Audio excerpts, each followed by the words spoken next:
क्या आपको भी पेशाब के रास्ते से चिपचिपा पदार्थ निकलता है और आप भी ये सोच रहे हैं कि ये क्या चीज है जो कि मेरे लिंग से निकल रही है? इसको सोच सोच के आप बड़े परेशान हो गए हैं। आपके शरीर भी कमजोर हो गया है, वजन घट गया है, किसी भी चीज में दिमाग लगता नहीं है, पूरे दिन सिर्फ सब इसी के बारे में सोचते रहते हैं और लोग आपको अलग अलग चीजें बता रहे हैं कि ये धात की बीमारी है, ये धातु रोग है या ये स्वप्न दोष है। तो चलिए आज हम बात करते हैं कि धात की समस्या क्या होती है, धात सिंड्रोम क्या होता है। बहुत सारे जवान लड़के इस धात के सिंड्रोम में फंसकर अपनी समस्या को बढ़ा लेते हैं और कोई भी काम नहीं कर पाते हैं, जिसकी वजह से वो डिप्रेशन में चले जाते हैं, एक साइकोलॉजिकल बीमारी का शिकार हो जाते हैं। तो चलिए आज बात करते हैं धात के बारे में। मेरा नाम है डॉक्टर दीपांशु गुप्ता। मैं सीनियर यूरोलॉजिस्ट एंड्रोलॉजिस्ट हूं क्योर स्टोन के साथ। चलिए शुरू करते हैं इस वीडियो को। देखिए, जैसा कि धात के बारे में समझने से पहले आपको यह जानना होगा कि ये धात होता क्या है।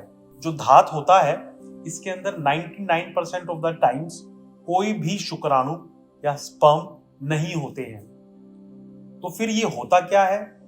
ये प्रोटीन और कार्बोहाइड्रेट्स और फ्लूइड्स का एक मिश्रण होता है जो कि हमारे सेक्सुअल ग्लैंड से निकलता है। मैं डिटेल में समझाता हूं आपको। देखिए, होता क्या है ना कि एक स्पर्म को महिला के शरीर में जाने से पहले पुरुष के शरीर की ट्यूबिंग से गुजरना पड़ता है। मतलब जैसे हमारी टेस्टिस हैं, उसके अंदर स्पर्म बनते हैं। वो स्पर्म एक पतली सी पाइप जिसे हम वास बोलते हैं, वहां से उनको ले जाया जाता है हमारी प्रोस्टेट ग्लैंड के पास। और प्रोस्टेट ग्लैंड से कुछ सिक्रीशंस का मतलब होता है कुछ लिक्विड्स, कुछ द्रव्य, वो प्रोस्टेट ग्रंथि से निकलते हैं। कुछ द्रव्य सेमिनल वेसिकल ग्रंथि से निकलते हैं। तो ये द्रव्य जब इकट्ठे स्पर्म के साथ मिलते हैं तब वो सीमन बनता है और वो सीमन हमारे इन ग्लैंड से निकलकर हमारे पेशाब के रास्ते से होता हुआ महिला के शरीर में जाता है। ये जो धात होती है, ये हमारी ग्लैंड्स हैं, जैसे सेमिनल वेसिकल, प्रोस्टेट ग्लैंड, इन ग्लैंड्स के द्रव्य ही होते हैं। ये द्रव्य क्यों निकलते हैं? इन ग्लैंड्स की ओवर एक्टिविटी, मतलब ये ग्लैंड ज्यादा एक्टिव काम कर रही है, तो इसकी वजह से द्रव्य निकलते हैं। अब आप बोलेंगे कि सर ये ओवर एक्टिव या एक्टिव क्यों है? देखिए, एक्टिव होने के बहुत सारे कारण हो सकते हैं।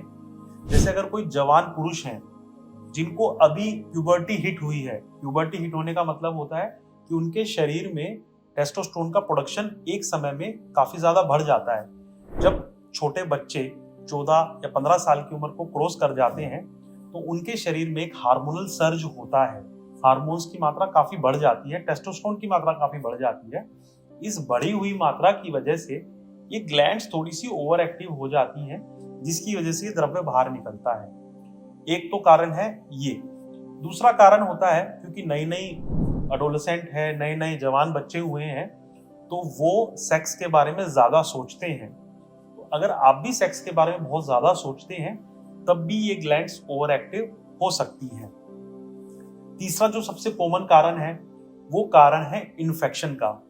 कई बार एक लो ग्रेड इन्फेक्शन हो जाता है जिसकी वजह से भी ये जो ग्रंथियां हैं ये ओवर स्टिमुलेटेड हो जाती हैं, ओवर एक्टिव हो जाती हैं। चौथी बात होती है कि अगर कोई पेशेंट भारी सप्लीमेंट्स ले रहे हैं, कोई टेस्टोस्टेरोन के सप्लीमेंट्स ले रहे हैं, जिम के सप्लीमेंट्स ले रहे हैं, उनकी वजह से भी इस ग्लैंड में ओवर एक्टिविटी हो सकती है।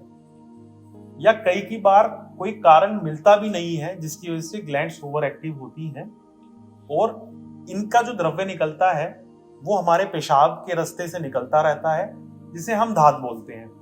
तो पेशेंट अब क्या करते हैं, इस धात को वो समझ लेते हैं कि ये तो मेरे शरीर से प्रोटीन निकल रहा है या मेरे शरीर से सारे शुक्राणु ही बाहर निकल जा रहे हैं। तो जैसे वो देखते हैं कि मेरे शरीर से सब चीजें निकल रही हैं, तो वो एक मानसिक धारणा के शिकार हो जाते हैं। वो धारणा क्या होती है, उनको लगता है कि मेरे शरीर में कमजोरी आ रही है, जबकि ऐसा कुछ है नहीं। वो बिल्कुल नॉर्मल होते हैं, लेकिन साइकोलॉजिकली अपने आप को कमजोर कर लेते हैं। उनको लगता है मेरे शरीर से सारी एनर्जी जा रही है, मेरा शरीर गिरा गिरा हो गया है, मैं कोई काम नहीं कर पाऊंगा, डिप्रेशन जैसा महसूस हो रहा है, किसी काम में मन नहीं लग रहा है। तो जब इस द्रव्य के साथ ये सारी धारणाएं भी होने लगे, तब इसे हम बोलते हैं धात सिंड्रोम। कि धात निकलने की वजह से जो साइकोलॉजिकल चेंजेस पेशेंट के दिमाग से जन्मे हैं, उसे हम बोलते हैं धात सिंड्रोम। इस बीमारी के बारे में जानने के लिए इसका पार्ट 2 जरूर देखिए, क्योंकि उसमें हम डिस्कस करेंगे कि इसका क्या ट्रीटमेंट है और साथ ही साथ कब हमें इसके लिए डॉक्टर के पास जाना चाहिए।